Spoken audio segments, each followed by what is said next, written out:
G'day you mob and welcome to Aussie English. I am your host Pete and my objective here is to teach you guys the English spoken down under. So whether you want to sound like a fair dinkum Aussie or you just want to understand what the flippin' hell we're on about when we're having a yarn, you've come to the right place. So sit back, grab a cuppa and enjoy Aussie English. Let's go.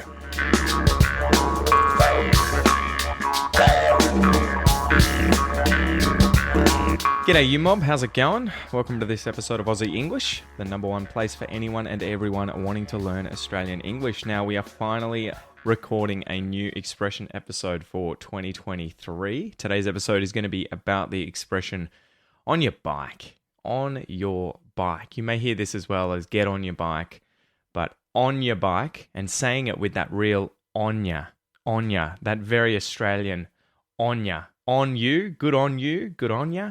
On your bike, on ya. So anyway, guys, it's been a very busy start to the year. There's been a lot going on with family. I guess, too, it's just that holiday period, right? So you tend to have kids around at home, not at daycare. The wife's not at work at the moment. So we're always trying to plan activities to keep our kids distracted and, go through their daily quota of energy so that they can go to bed early, hopefully. But yeah, it's been interesting. It's been very busy. So before we get into today's episode, guys, don't forget if you want the transcripts for the episodes on the podcast. So for all of the episodes that aren't Pete's 2 cents episodes, they have transcripts. I think we've got well over 1,100 of them now. You can get access to these via the premium podcast membership. You can sign up for this at aussieenglish.com.au/podcast. And you will get access to all the transcripts, bonus episodes. You'll get bonus Goss episodes, the Goss, where I chat with my father about things. And you'll also have the premium podcast player, which you can use on your phone, on your tablet, on your computer, whatever device you'd like, to read and listen at the same time. Anyway, let's get into today's question. So today's question comes from Fatima, who asks, what's the difference between clout and fame? So the word clout, C-L-O-U-T, clout, and fame, F-A-M-E, fame. So clout is influence or power, especially in, say, politics or business, or, you could say, fame as well, right? Where you have power, you have influence to cause something to happen, right? If you've got a lot of clout, you have a lot of influence and power. So he carries a lot of clout in the business world. People believe what he says. He has a lot of clout. Or she's earned a lot of clout online, right? So she's got a lot of influence and power. She's earned it online. She has a lot of clout. Fame, on the other hand, doesn't necessarily mean that you have influence or power. It's just the state of being known or talked about by many people, right? Especially on account of notable achievements, amazing things that you've done, right? So Johnny Depp, right? The actor Johnny Depp has a lot of fame. He is incredibly famous. His fame is world renowned, right? He's in all these films. We all know Johnny Depp or Brad Pitt. They are famous. They have a lot of fame, but they may not have a lot of clout. So they may not have much influence or power. They may just be well known by everyone around the world, right? So what's another one? I went to the Olympics and I earned myself a lot of fame because I got a gold medal. Or she is an incredible maths student. Her maths skills have earned her a lot of fame. All right, so let's get into today's joke. I had to try and tie this in with the bike expression. So slap the bird, guys, and let's do it.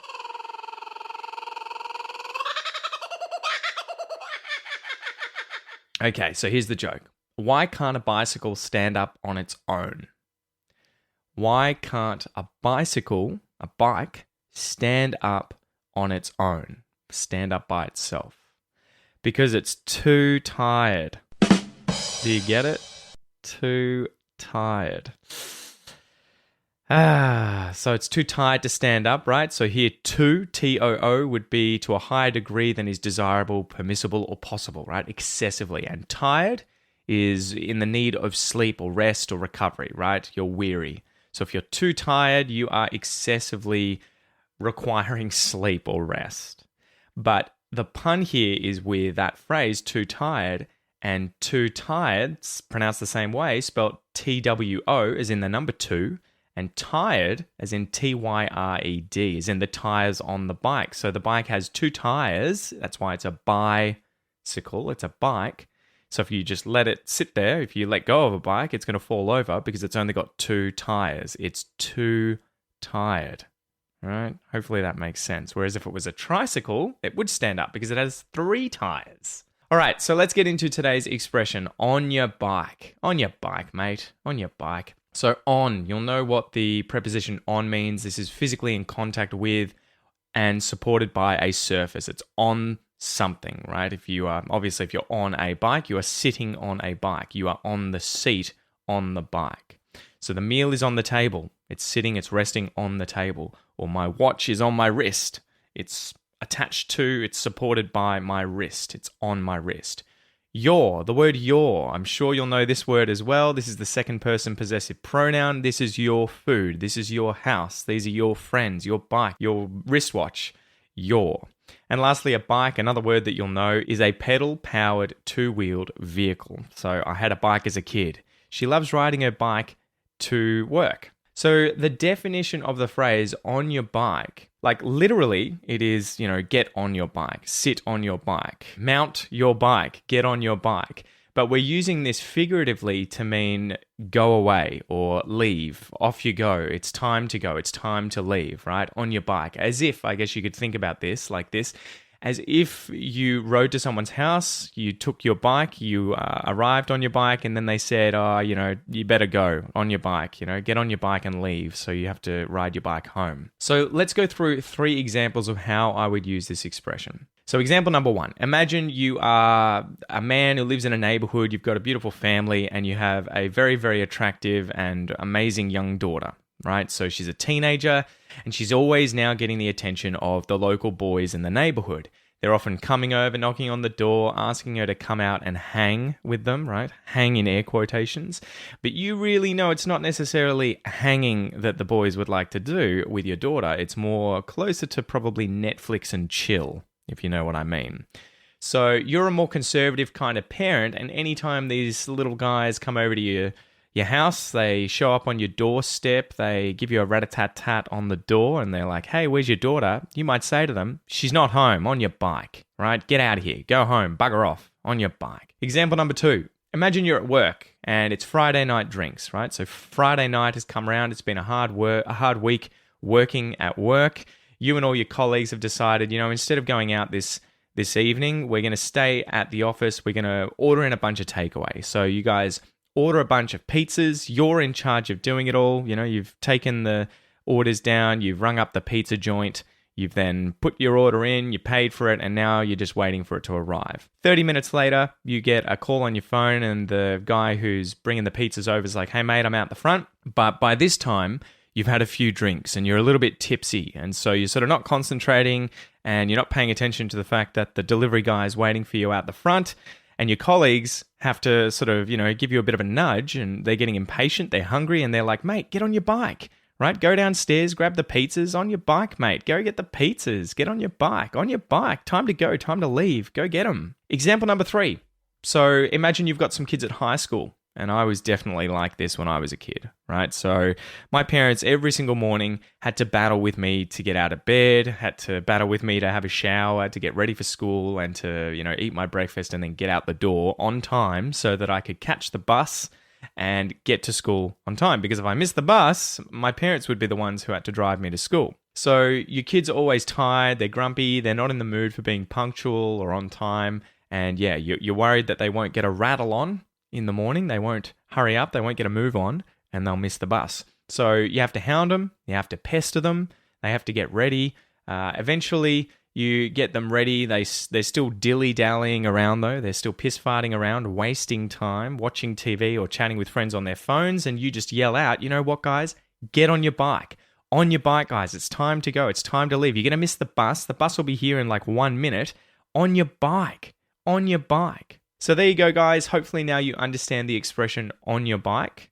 It is used to mean go, leave, go away. It's time to go. It's time to leave, right? It's an order. On your bike. So as usual, let's go through a little pronunciation exercise. This is where you can practice your Australian English pronunciation. So try and find somewhere where you can speak out loud without feeling too self-conscious, right? Away from other people, and listen and repeat after me. You ready? Let's go.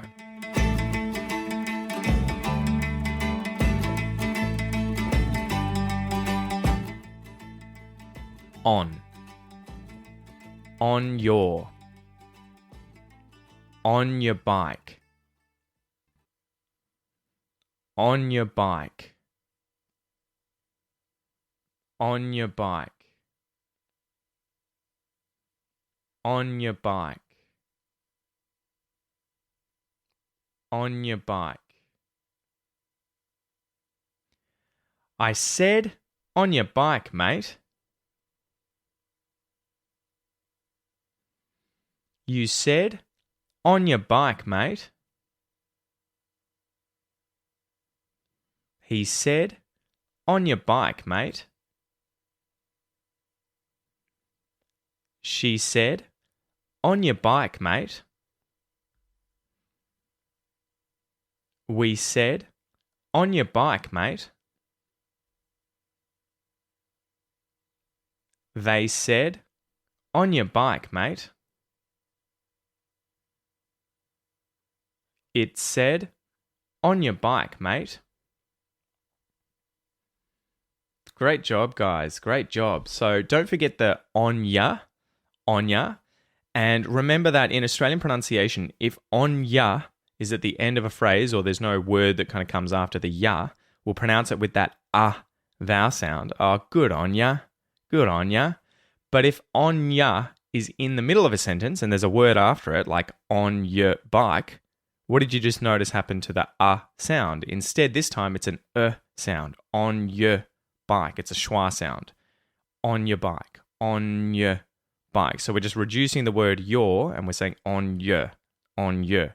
On your bike. So that's something that quite often happens in Australian English. That sound that you may hear with reductions can quite often become an sound if it's in the middle of a phrase. So good on ya.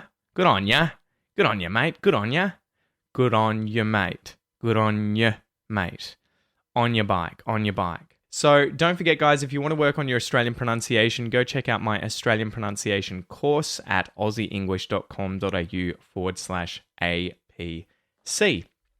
So to finish up, guys, I've got a little clip here from the TV show Superwog. And the excerpt for the TV show is a look at the dysfunctional and misunderstood Superwog family as they navigate life in Australian suburbia. So this TV show is a little crass, it's a little rude, but it's a comedy, it's funny, and I like it because for you guys, it'll have a lot of sort of ethnic pronunciation and accents, these quote-unquote sort of wog accents. It used to be an offensive term that was used quite a lot in the past, but it's since kind of been repossessed by the demographic that were considered quote-unquote wogs, and they now use it to describe themselves. So you'll see this term all the time for TV shows and movies and books, and you'll also hear people using it quite a bit to sort of define themselves as Australian, but slightly different and usually of a different background, right? Like Italian or Lebanese, you know, they tend to consider themselves that if they've grown up in that kind of interesting Australian ethnic kind of culture. Anyway, go check it out. Today I have two little plays that I'm going to do for you. So I'm going to play a certain clip from one of the shows for you, one of the episodes. Your job is to listen to this, write down what you hear, and if you need to repeat it, there'll be a second playthrough, but you can also obviously pause it and go back. And if you want to check your answers, don't forget to download the free PDF for today's lesson or get the premium podcast membership where the line will be written out in the transcript, obviously. So anyway, are you ready to go? Here's the first playthrough. I want to be a lawyer. Bro, you repeated year 9 3 times. What are you talking about? I'm going to work in law. No, you're not. You're going to break the law. Good job. How'd you go? Did you get all of it? Time for the second playthrough. I want to be a lawyer. Bro, you repeated year 9 3 times. What are you talking about? I'm going to work in law. No, you're not. You're going to break the law. All right. Awesome work, guys. I hope you enjoyed this episode today. Thank you so much for joining me. I will chat to you soon. All the best. See you next time.